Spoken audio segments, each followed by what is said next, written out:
और भारत और पाकिस्तान के बीच जो ये कन्फ्लिक्ट हुआ ऑपरेशन सिंदूर के बाद, जिस तरह से पाकिस्तान घुटनों पर आया है, तो एक शख्स जो हैं, जो दुनिया भर में बहुत ही क्रेडिबल माने जाते हैं, वॉर एनालिस्ट और वॉर हिस्टोरियन हैं, ऑस्ट्रेलिया से टॉम कूपर हमारे साथ इस वक्त जुड़ रहे हैं, जिन्होंने कहा है कि इस बार हिंदुस्तान की जो है क्लियर कट विक्ट्री है ये। Welcome to India TV, Tom.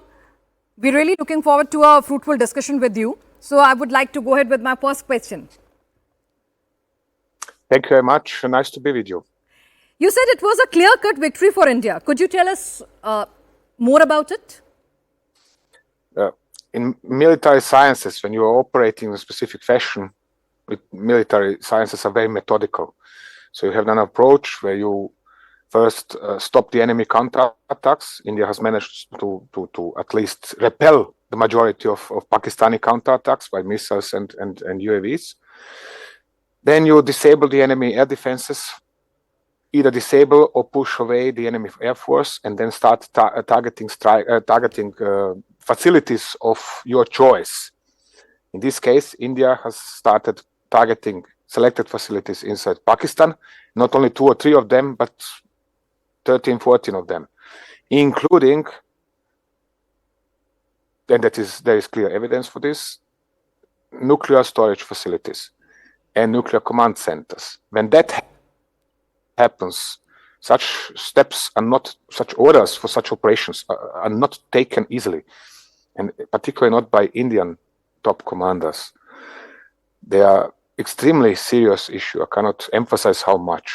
So when that happens, it means that Pakistan has no means to retaliate, that New Delhi is absolutely sure Pakistan can't hit back on India. And this is why clear-cut victory, because India has managed within 90 hours, 96 hours to disable Pakistani deterrence, Pakistani threat to a degree where it was capable of striking such facilities. Like this Kiran Hills, this is a big missile garnison, some 10-15 kilometers south of Sargodha or Mushaf Air Base. When such facilities are hit and Pakistan can't hit back, it is a clear-cut victory. It's as simple as that. Could you please elaborate us more about what all you know about Kirana Hills and how did India call Pakistan nuclear buff in clear-cut way? Well, Kirana Hills it is easy to find on Google Earth, for example, or any other kind of satellite maps. It is a facility that has some 30 to 40 overground constructions. These are massive hangars, purportedly housing an anti-missile garrison, which means each of these hangars is probably containing one of so-called transporter electro launchers. These are huge trucks which are carrying missiles, ballistic missiles. They are parked inside in most of the time, and in the case of action, you drive this truck out, erect the missile, and fire. So that is the overground facilities. Then there are underground facilities as well. On as far as I know, northwestern side of that complex, there are 2 entrances into underground tunnels. I don't know what they looking inside, but usually, on the basis of construction of plenty of other such facilities around the world, for example, former Yugoslavia or China, North Korea, wherever you want. There are also such facilities, and the presence of 2 tunnels indicates that the underground facility is in U-shaped, which means you enter through one tunnel and then exit at the end of that tunnel somewhere else. Usually such tunnels also have huge, heavy, dozens of tons heavy concrete and metal doors, which are shutting them to make them, they are closing them, and which are extremely hard to penetrate with conventional weapons. Actually, such facilities are usually hardened to survive a strike by nuclear weapons, a direct hit of a nuclear warhead. So now, early on 10th of May, there is a video appeared showing 2 detonations exactly at the entrances to this underground complex. Okay, now official New Delhi a few hours later said, no, we don't know what is going on over there. We have never heard of Kirana complex. I mean, excuse me. Well, okay, by all respect for the gentleman in question, honorable gentleman in question, I have my doubts that Indian Air Force does not know what is going on in Kirana, or has never heard of underground complex over there. And it could be it's perfectly possible that Pakistanis are growing mushrooms or inside or other vegetables. Here in Austria, we have lots of such caverns left over from the times of the Second World War. And people are using them for tourist purposes or growing mushrooms. Could be the same in Pakistan, but something, deduction is telling me this is an underground storage facility for nuclear weapons, and this is what India has targeted. When that happens, I said, when one party in a conflict is capable of striking such places, then it means that this party is also, especially if it is India, with top commanders who are as responsible, as cautious, as overcautious actually, then that means that they are absolutely sure that the Pakistan can't strike back. And this is, I said, why clear-cut victory? Because Pakistan can't hit back. One more thing, Pakistan always bluffing around its nuclear capabilities. So, how did India actually manage to call Pakistan nuclear bluff in front of whole world? Through a very complex, systematic, but also an all-out operation, which means you have this gradual degradation of enemy capability to defend himself. In this case, this enemy is Pakistan. So you first hit on enemy's ground-based air defenses. Simultaneously, you're deploying electronic countermeasures and also own weaponry, which means in this case long-range air-to-air missiles, then long-range air-to-ground missiles, or long-range land attack missiles that are fired from the ships or by ground forces to strike enemy air defenses, to deplete enemy air power, and those to degrade, perhaps even to destroy, in this case, Pakistani capability to defend itself. So through this, when you reach this specific level of destruction or suppression of the enemy air defenses, defensive capability, and this is what apparently has happened late on 9th of May, Pakistanis might have done some maneuvers. I have no specific details in this regard. There are rumors. Might have done some moves, like deploying specific units which are trained for handling and moving nuclear weapons from point A to point B. And India then hit facilities like Kirana Hills. So when you ask how did they call this bluff? Through systematically destroying the Pakistani capability to defend itself. And at the same time, which is absolutely important as well, Indian air defense, and then specifically Indian Air Force ground-based air defenses and Indian Army ground-based air defenses, have demonstratively shot down the mass of UAVs and ballistic missiles and rocket artillery coming, which Pakistan was unleashing upon India. And Pakistan is bragging about these airstrikes and missile strikes and UAV strikes to have hit this or that facility and destroyed Brahmos and whatever else. There's no evidence it did. On the contrary, for example, the people who are serving at Adhampur Air Base, they're wondering what is Pakistan talking about because they haven't heard even a single blast anywhere nearby. So this means why Pakistan is claiming to have destroyed Adhampur Air Base. People serving over there are wondering what is Pakistan talking about. Conclusion, evidence is on hand that Pakistani retaliation against Indian punitive strikes on terrorist targets was a failure. It could be that so and so many Pakistani missiles or UAVs came through the Indian air defenses and have caused some damage here or there, but the grand total, these two big waves of UAV strikes, missile strikes have failed,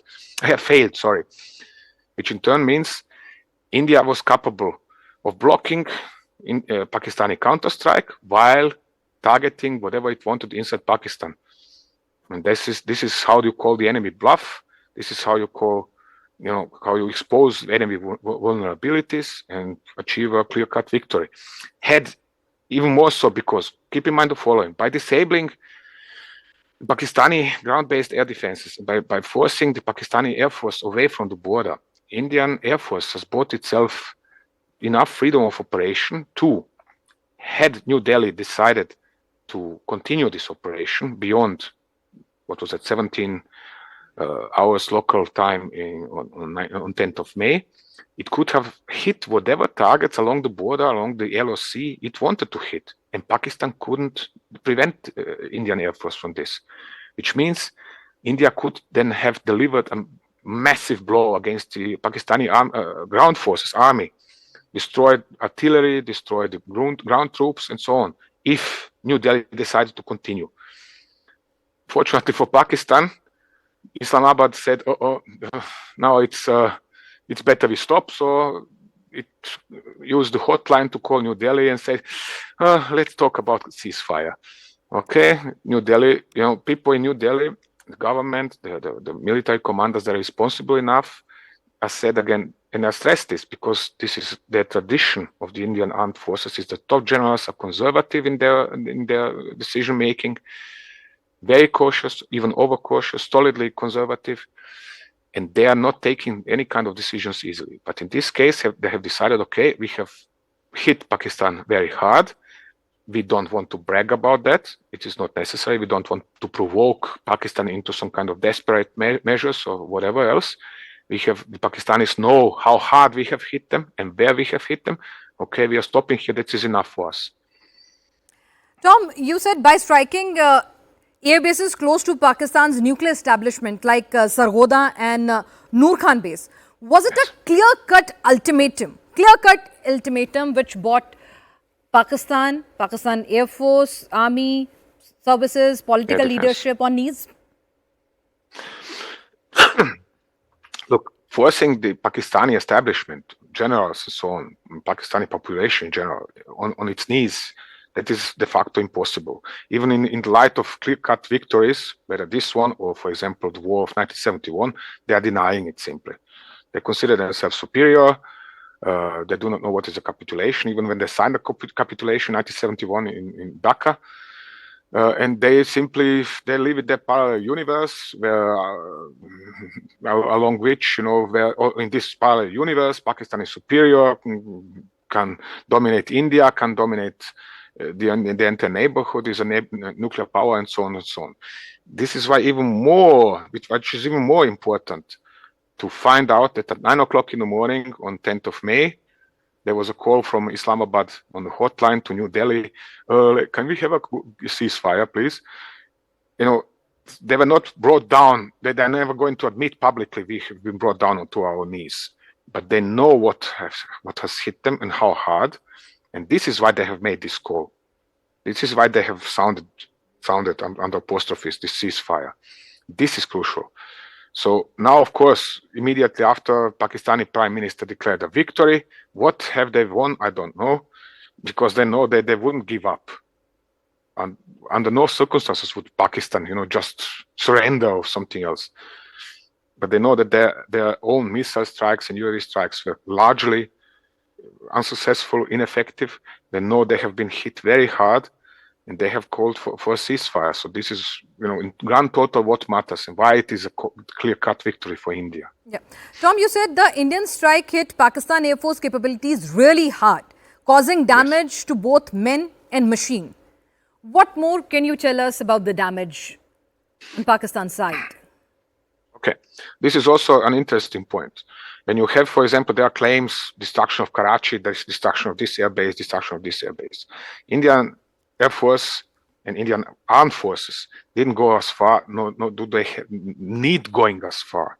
An average airbase, take Adhampur as example, something like 4 kilometers long, 2 kilometers wide, full of fortifications. Everything is fortified. The squadron-ready rooms are fortified.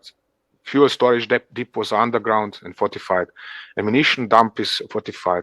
Hangars for aircraft are also, fortified against being hit by specific kind of weapons, of heavy weaponry. So you do not disable such an air base without hitting it some 30, 40, 50, 100 times. But what is evident through satellite photographs and post-strike analysis that Indian Air Force and Indian ground forces have done, is to have hit very selected spots on at least 11, probably 13 selected air bases of the Pakistani Air Force. So you hit, for example, a hangar, and even more so, you follow the movement, the flight path of a Pakistani AWACS. This is an airborne early warning and control aircraft. It's an aircraft which is flying very, very high, has a long-range radar, and through this flying so high, it can see very far. It can see 400, 500 kilometers away. So you follow the flight of that aircraft, see it landing. This is the freedom of operation which Indian armed forces have had inside the Pakistani airspace. To be able to follow this AWACS Saab 2000 landing at Jacobabad, rolling into a hangar, and then sometimes after precisely hit exactly that hangar. Result, the aircraft is barely damaged, the hangar is demolished, 5 officers and other ranks killed, 40 others from Pakistani Air Force personnel injured. You don't, when you are, from military point of view, you can't want it any better. This freedom of operation and this precision of strike. And this has happened not just in one case, not just in 2 or 3 or 5 cases, but in 10 or 15 cases. We have satellite imagery showing other hangars destroyed, and inside the hangar, badly damaged F-16. There are videos from Pakistani social media showing Nur Khan Air Base and C-130 transport aircraft aflame. Satellite photographs are showing hits on command centers, on hangars, on hardened aircraft shelters, and as I said, this Kirana Hills site. So it is a clear message. India was here in the position of dominance, of clear dominance, of superiority, and of suppressing Pakistani armed forces to the level where they were left actually without options to strike back up on India. Thank you. So we clear-cut showed the world supremacy and dominated our enemy. Thank you, Tom Cooper, for giving us all these details. Pleasure talking to you. Pleasure to have you on India TV. Thanks. Thank you very much for the invitation, and very much my pleasure.